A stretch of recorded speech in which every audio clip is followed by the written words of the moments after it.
বলেন। এখন বলবো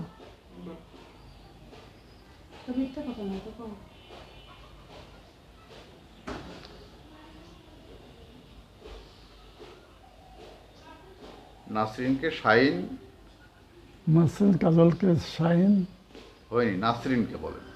কাজল বলার দরকার না, নাসরিন কো ভোটার আইডি কার্ডে নাসরিন নাসরিনকে শাহিন এসে হুমকি দিয়ে গিয়েছে জমি লিখে নেবে। কাজল বলল। আপনি বলেন একথা, একথা তো আমি বলছি রেকর্ড হচ্ছে, কিন্তু আপনার বলতে হবে তো।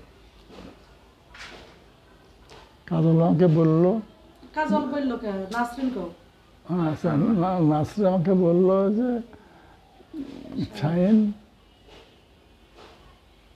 তার বিয়ে করতে চায়। শাহিন বিয়ে করতে চায় মানে আপনার স্ত্রীকে? হ্যাঁ নাসরিন? কাজল বলল। এটা আপনাকে মানে কাজল আর নাসরিন তো একই ব্যক্তি? হ্যাঁ। আচ্ছা, আর কি বলে গেছে শাহিন? আর কিছু বললেন?